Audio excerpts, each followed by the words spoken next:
Hello mga kasari! Kumusta kayo? Namiss kita ng sobra mga mare. Ayan, namiss nyo ba ako? Char lang, tagal din walang upload. Ano? Kung maalala nyo, last month mga kasari ay gumawa ako ng video tungkol sa paggamit ng ilista.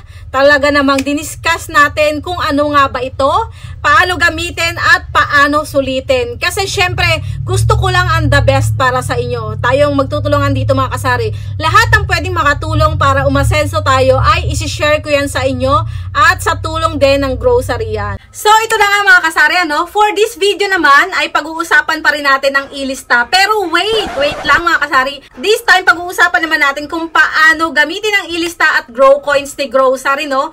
Sa ibang paraan. So, bagong-bagong feature ito sa grocery app. So, pwede siyang gamitin sa mga supermarkets, wholesalers, at ahente. Ayan, dahil deserve nyo talaga na mas ma-maximize ang ilista at grow coins nyo. So, this time, ibang gimmick at ganap naman ito ni grocery dahil mas marami ng pagpipilian na pagbabayad sa mga ibang suppliers. Ang tawag sa feature na ito ay Pay Suppliers. So, yan, makikita nyo yan sa inyong grocery app.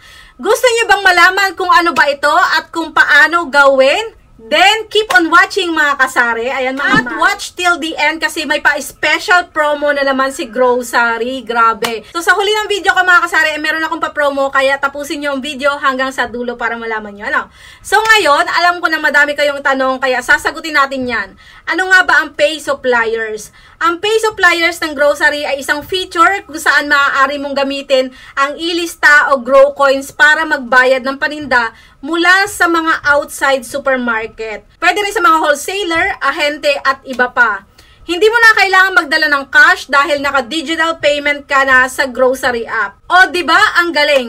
Keeping up with the times talaga si grocery. Na-digitalize na talaga para mas convenient para sa mga sari-sari store owners na tulad natin. Diba kasari? Buy more with your grow coins, ilista paninda, credit dahil maaaring gamitin ang credit mo sa mga approved store locations ni grocery. So later sasabihin ko yung mga store location na approved ni grocery. Pwedeng gamitin ang grocery ilista hindi laang sa loob ng grocery app. Ano? Kahit sa non-grocery suppliers, pwede din itong gamitin. So mga kasari, dahil na-explain ko na kung ano yung Pay Supplier, paano nga ba natin ito gagamitin? Maaari niyong gamitin ang Pay Supplier mga kasari sa pamamagitan ng pag-scan ng QRPH code para magbayad.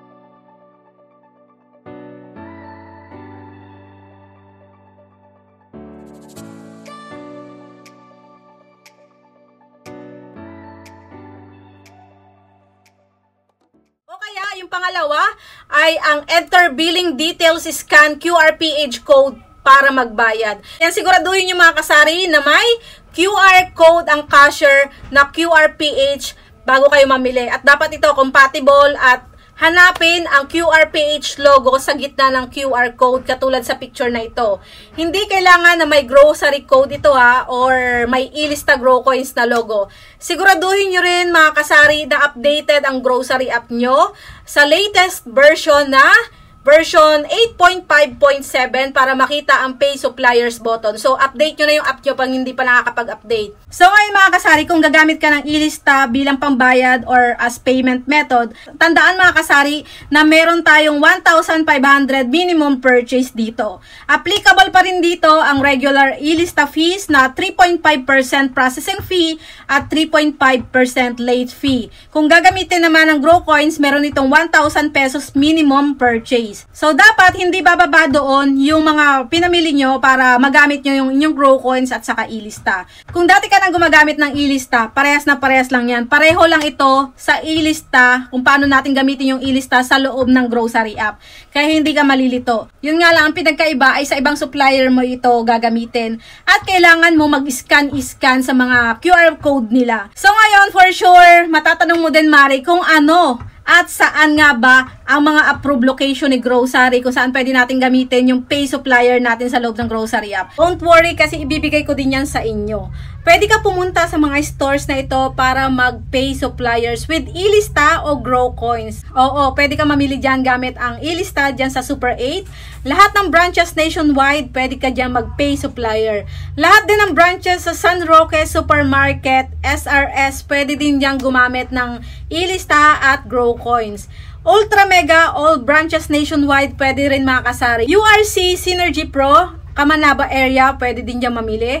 LCC Supermarket, Tabaco Branch, ayan, pwede din yan. At sa Jara and Lovely, para sa mga kasari natin na taga Antipolo, pwede din kayong pumunta dyan. So, ayan, patuloy si Grocery nagdadagdag ng stores, supermarkets, and wholesalers sa listahan na ito. Kaya abangan nyo lang mga kasari. Mas maganda naka-follow kayo sa FB page ni Grocery para lagi kayong updated. Ano?